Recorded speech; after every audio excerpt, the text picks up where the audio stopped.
What's up, guys? How we doing? Today I wanted to talk about dreams.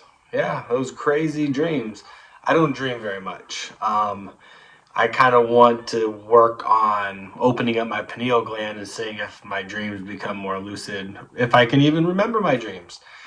Um, but I wanted to talk about dreams because once you kind of understand the way they work, it makes a lot more sense, and you can actually affect your dreams. So Darius talks about we have an energetic field around us, and that energetic field holds these dimensional spaces.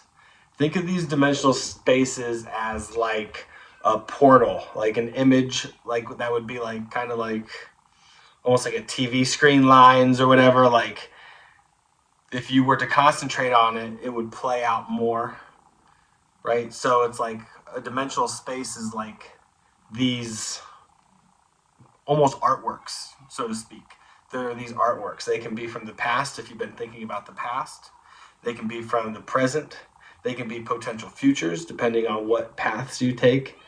And when you're outside of your body, you can see this dimensional field around you, almost like if it was like a projector, like different screens, different artwork screens of projection, and they become more detailed and more solidified the more that you work, the more that you like put your emotions into it, whether it's into the future or concentrating on something in the past or dwelling on something here in the future moment. So once you understand that your thoughts stay in your energetic field, it kind of gets you to understand, okay, that might be a good reason why to have positive thoughts or why to be.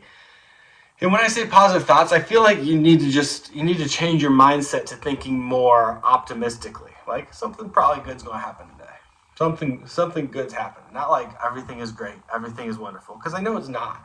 But if you start hearing yourself say that something good is coming your way, your reptilian brain will not be able to help but look for things to make that reality come true. So, these dimensional spaces that are because of your thoughts. Some are because of your actual thinking thoughts. Some are subconscious thoughts that you don't even know you're necessarily holding on to. And so when you come out in a dream form, you're accessing all these different artworks in your energetic field.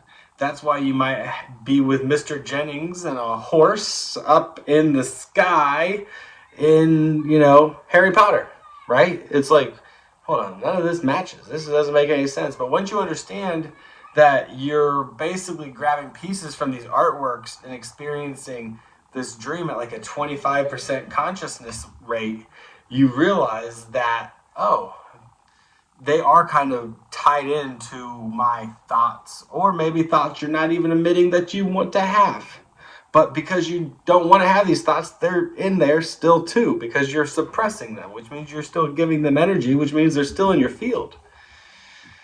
So it gets to a point where you realize that these dreams that you're having are your artworks of your thoughts. So the more depressing, scary news and anxiety ridden problems, on the other hand, the more positive and well balanced material that you hold on to and optimistic thinking, then you'll have better artwork, right? It also makes sense that now that we know we're gods, like what we want to come true, it will come, but you now know you have to work and walk the steps to actually make it happen.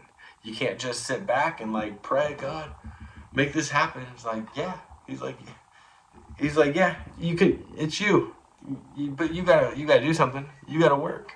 But they don't want you to work. They want you to want everything to come to you instantly.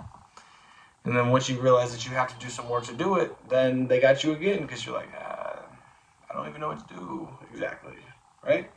So,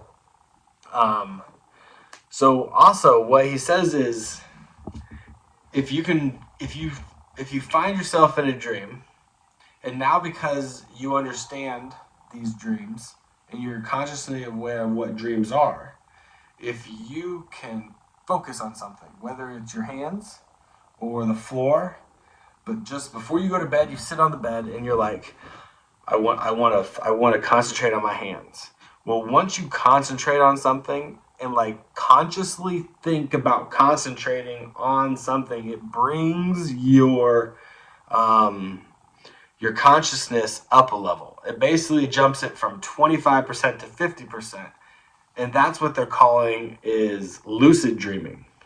And lucid dreaming is where you are actually more of the you're more of the maestro of your thing. You, instead of being like on a roller coaster and being in awe of everything you're experiencing, you can actually change the direction of the dream and what's going on. So it's like you're more there. I've only really done that once. I've only had that happen to me one time. And then Darius talks about there's also like the astral projection, and that's when you're like at 75% consciousness and you're still only accessing the dimensional spaces within realm 1. You can't come out of the construct. You're not necessarily out of your body, but your consciousness is seeing these dimensional spaces in your energetic field. So it looks like you're astral projecting to the future or to the past or to another time in the present moment, but you're really just accessing the dimensional spaces that are there in your energetic field at that moment. So that's why Darius tries to make sure it's really clear that the out of body is different than the astral. The out of body is when you're 100% conscious and your soul is completely out of your body. Your soul is completely out of your body. And in the beginning, you really only access realm 1 because you got to get in tune with the vibration and the understanding. But then once you navigate it, you can be taken out of the construct and beyond. So eventually, that's what I'm trying to do. I'm not very good at it. I mean, Darius talks about taking 3 to 5 hours sometimes to get to that level of, so I can't lay on my back for like more than 30 minutes. So I'm like doomed. Not to mention, like, I grind my teeth at night. I feel like I'm stressed. I like hold a lot of stress. And I know if I have a high stress level, like, does my heart dip low enough for me to actually exit? You know what I mean? So I'm not sure about that. But I thought dreams were pretty cool.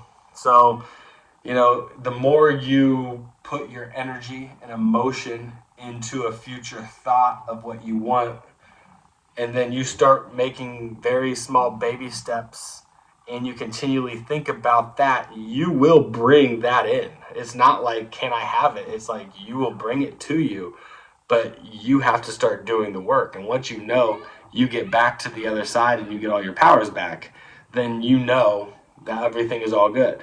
You like, it's not like, I hope I'm worthy to get this. You're like, oh, I get my powers back. It's not if, it's just when, right? And then things change. So you start to understand that you're powerful. You're powerful here. We're a lot more powerful here than we think. We're obviously unlimitedly powerful on the other side, and connected and individual.